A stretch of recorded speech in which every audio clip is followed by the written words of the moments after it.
This is how to actually make a positive change in your life. There's 3 ways that have helped me actually make a positive change in my life, and I'm going to share them with you today. The first one is realizing there's going to be a part of you that won't want the change. It will actually resist the change.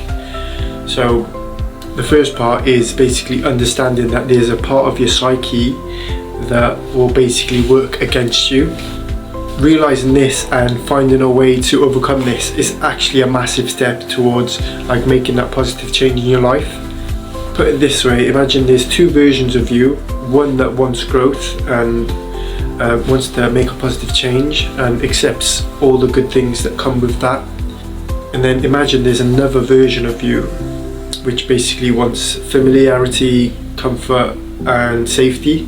There's nothing wrong with either of those types of versions of yourself, but you've got to accept the good and the bad that comes with both. The growth version of yourself and the comfort version of yourself, you must be accepting of what the results are for each version of yourself.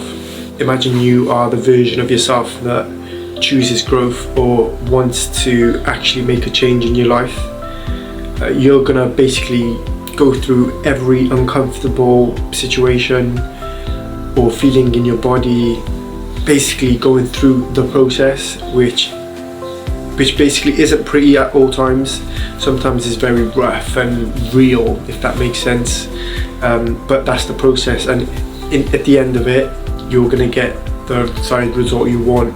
So for example, if you are wanting to make a change, referring to my last video, like quitting vaping, you've got to understand that will come with uncomfortableness, uncomfortable experiences. You've got to understand that and be like, right, I'm going to take that on the chin.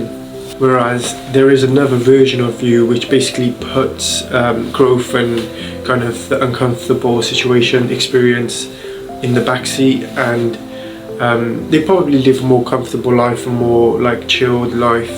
However, they've got to or they will come to a realization of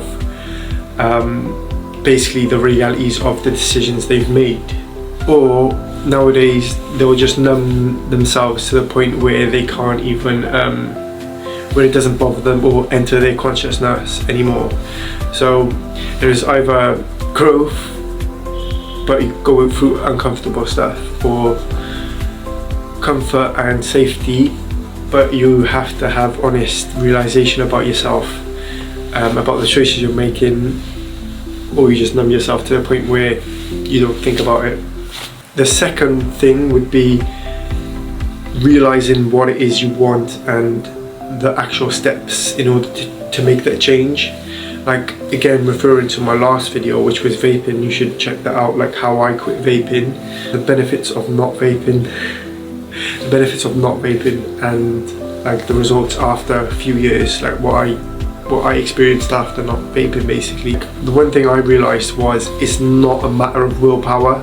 A lot of people think it is, and it's like a test of character, oh, can you stop smoking, can you stop vaping, and if you fail then your character is degraded, whereas it's not.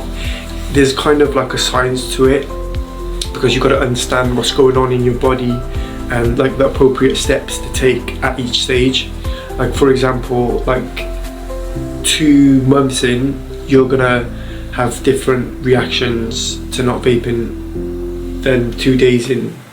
So there's different approaches for each different situation, and understanding that and realizing it's not all about willpower will basically help you push through and make that change and make it a lasting change as well. However, I'm not going to ignore the fact that some willpower is needed.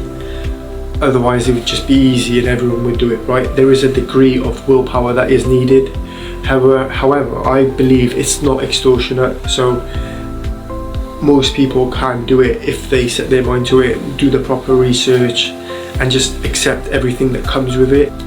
The third one is basically your why, and I feel like this is extremely important because it will help you in those tough moments.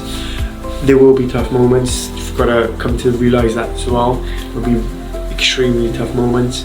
However, when you're on the edge of giving up or you're about to give up, remembering your why will pull you back in the zone and you will be able to continue forward. For example, if you're about to give up, but then you remember why you started or why you set out on the journey that you're setting out on, that will just give you a massive advantage to making progress towards your goal, remembering why you started. So that's it from me. Thanks for watching. Any questions, any recommendations, leave a comment under the video. Thank you.